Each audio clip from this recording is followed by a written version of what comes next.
நேற்று மழையால் தடைப்பட்ட இந்தியா இங்கிலாந்து அணிகளுக்கு இடையே தொடங்கிய முதல் T20 போட்டி இன்று மீண்டும் தொடங்கியது. ஐசிசி கொடுத்த அதிர்ச்சி ட்விஸ்ட். கிரிக்கெட் வரலாற்றில் இப்படி நடந்ததே கிடையாது. போட்டி முடிந்து சமன் என்று அறிவிக்கப்பட்ட பிறகு மீண்டும் தொடரப்பட்ட அதே போட்டி. வெற்றி யாருக்கு தெரியுமா? இந்திய அணி செய்த சம்பவம். அதாவது இந்தியா மற்றும் இங்கிலாந்து அணிகளுக்கு இடையேயான 5 T20 போட்டிகள் கொண்ட தொடர் நேற்றைய தினம் தொடங்கியது.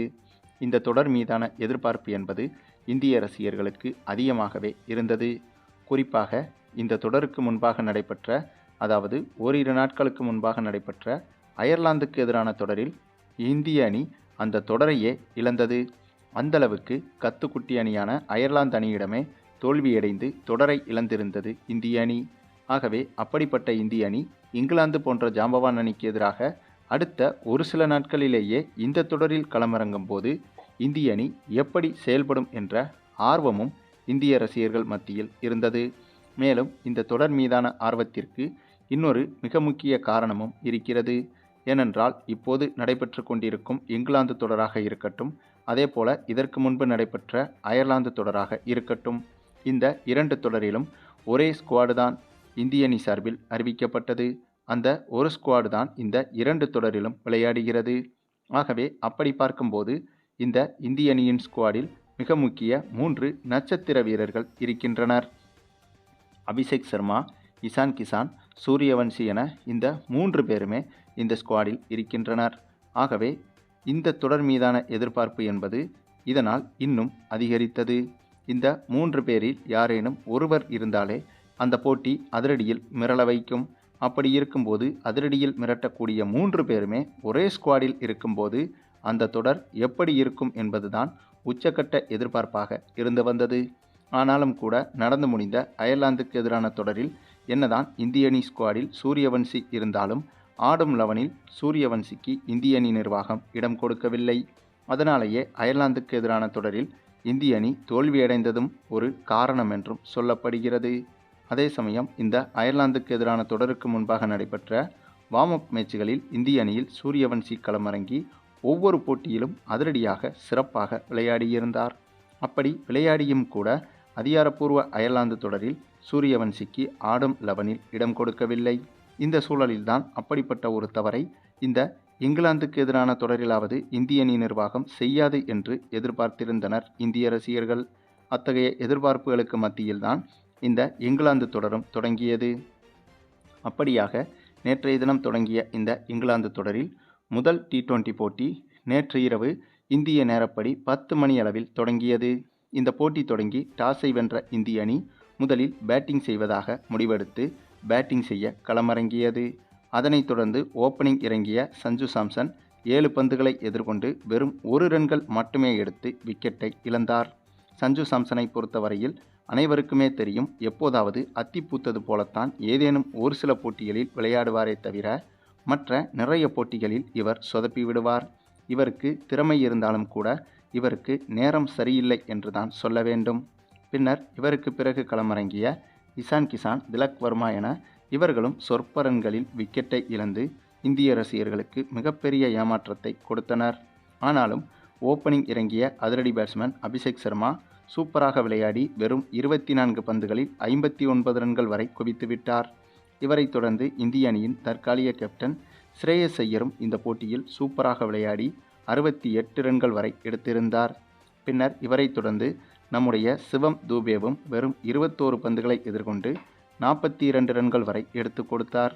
இதனால் 20 ஓவர்கள் முடிவில் 7 விக்கெட் இழப்பிற்கு 189 ரன்கள் வரை இந்திய அணி எடுத்துவிட்டது. பின்னர் இந்த ஒரு இலக்கை சேசிங் செய்ய களமிறங்க நினைத்த இங்கிலாந்து அணிக்கு மிகப்பெரிய அதிர்ச்சி காத்திருந்தது. ஆமாங்க, திடீரென வருண பகவான் குறுக்கே வந்து இந்த போட்டி அங்கேயே முற்றிலுமாக தடைபட்டு போனது. நீண்ட நேரம் மழை நிற்காமல் பெய்ததால் இந்த போட்டி முடிவில்லாமல் நேற்றைய தினமே நிறுத்தப்பட்டதாக அறிவிக்கப்பட்டது. பின்னர் இந்த போட்டியை பொறுத்தவரையிலும் போட்டி சமன் என்று அறிவிக்கப்பட்டிருந்தது. இந்த சூழலில்தான் இந்த போட்டி சமனில் முடிவடைந்து விட்டது என்று நினைத்த போது இன்றைய தினம் இந்த போட்டி விட்ட இடத்திலிருந்து மீண்டும் தொடங்கப்பட்டது. ஆமாங்க, கிரிக்கெட் உலகில் இப்படி நடப்பது மிகவும் ஆச்சரியம்தான். அதாவது முக்கியமான உலகக்கோப்பை போட்டிகள் அல்லது மிக முக்கிய சாம்பியன்ஸ் டிராபி போட்டிகள் என இத்தகைய போட்டிகளுக்குத்தான் ரிசர்வ் டே என்ற ஒரு விதிமுறை இருக்கிறது. அப்படிப்பட்ட போட்டிகளுக்குத்தான் ரிசர்வ் டே என்று அறிவிக்கப்பட்டு முதல் நாளில் எந்த இடத்தில் போட்டி தடைப்பட்டதோ அந்த இடத்திலிருந்தே மறுநாள் போட்டி நடத்தப்படும். ஆனால் இந்த இந்தியா இங்கிலாந்து போன்ற சாதாரண தொடருக்கு ரிசர்வ் டே என்று ஒரு விதிமுறை கிடையாது. ஆனாலும் கூட நேற்று எந்த இடத்தில் போட்டி நிறுத்தப்பட்டதோ அதே இடத்திலிருந்து இன்று இந்த போட்டி வார்ம் அப் மேட்சாக தொடங்கப்பட்டது. அப்படியாக தொடங்கிய இந்த ஒரு போட்டியில் சேசிங் செய்ய களமிறங்கிய இங்கிலாந்து அணியை பொறுத்தவரையில் ஓப்பனிங்கில் ஓரளவுக்கு சூப்பராகவே இங்கிலாந்து அணி விளையாடியது. அதன் பிறகு சரியாக 5வது ஓவருக்கு பிறகு நம்முடைய தமிழக வீரர் வருண் சக்கரவர்த்தி ஒரே ஓவரில் 2 விக்கெட்டுகளை வீழ்த்தி இந்திய அணியை வெற்றிக்கான பாதையை நோக்கி திருப்பிவிட்டார். ஏனென்றால் முதல் 5 ஓவர்கள் வரை இங்கிலாந்து அணி விக்கெட் ஏதுமின்றி 52 ரன்கள் வரை எடுத்திருந்தது. ஆகவே அந்த சூழலில் இந்திய அணியின் வெற்றி என்பது மிகப்பெரிய கேள்விக்குறியாக மாறியது. நல்ல வேளையாக 6வது ஓவரை வீச வந்த நம்முடைய தமிழக வீரர் வருண் சக்கரவர்த்தி அந்த நேரத்தில் 2 விக்கெட்டுகளை அடுத்தடுத்து வீழ்த்தி இந்திய அணிக்கு மிகப்பெரிய நம்பிக்கையை கொடுத்தார். அதன் பிறகு வருண் சக்கரவர்த்தி கொடுத்த அதே நம்பிக்கையோடு மற்ற இந்திய பவுலர்களும் தொடர்ச்சியாக சிறப்பாக பந்து வீசி இங்கிலாந்து பேட்ஸ்மேன்களுக்கு கடும் நெருக்கடியை கொடுத்தனர். இதன் காரணமாக கடைசி வரை போராடிய இங்கிலாந்து அணி ஒரு கட்டத்தில் 4 ரன்கள் வித்தியாசத்தில் தோல்வியையும் தழுவியது. அந்தளவுக்கு இந்திய அணியின் பந்துவீச்சு என்பது முதல் 5 ஓவருக்கு பிறகு அபாரமாக மாறியது. மேலும் கடந்த தொடரான அயர்லாந்து தொடரில் தோல்வியடைந்ததற்கு பிறகு இங்கிலாந்து போன்ற ஜாம்பவான் அணியை எதிர்கொண்ட முதல் போட்டியிலேயே இந்திய அணி இப்படி ஒரு வெற்றியையும் பதிவு செய்திருக்கிறது என்பது இந்திய அணிக்கு மிகப்பெரிய நம்பிக்கையை கொடுத்திருக்கும்.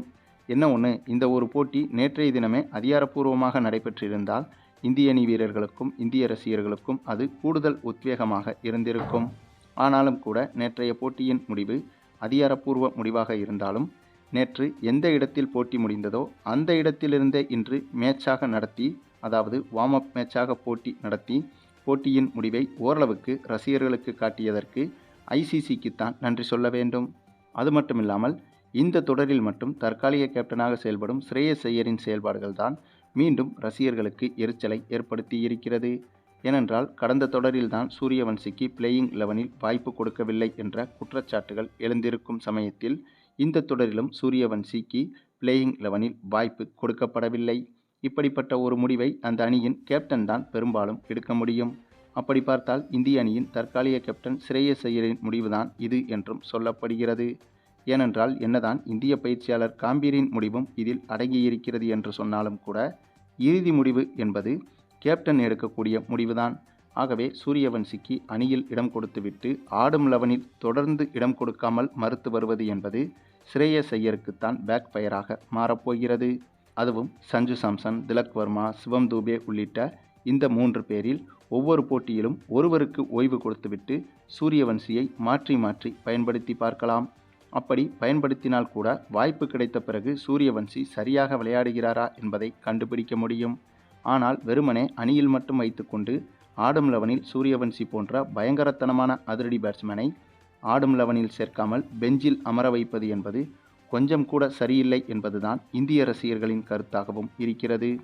சரி, நீங்கள் சொல்லுங்கள், இந்த இந்தியா இங்கிலாந்து அணிகளுக்கு எதிரான முதல் T20 போட்டி மழையால் தடைப்பட்டதை பற்றியும், அதே போல் அந்த மழையால் தடைப்பட்ட போட்டியை அதே இடத்திலிருந்து வார்ம் அப் மேட்சாக நடத்தி அதில் இந்திய அணி முதல் வெற்றியை பதிவு செய்ததை பற்றியும், குறிப்பாக சூரியவன்சிக்கு தொடர்ச்சியாக ஆடும் 11இல் இடம் கொடுக்காமல் மறுத்து வருவதை பற்றியும் உங்களுடைய கருத்துக்களையும் கமெண்டில் தெரிவிங்க. மேலும் இந்த வீடியோ பிடிச்சிருந்தால் லைக் பண்ணுங்கள், மற்ற அனைவருக்கும் ஷேர் பண்ணுங்கள், மறக்காமல் நம்ம சேனலை சப்ஸ்கிரைப் பண்ணுங்கள்.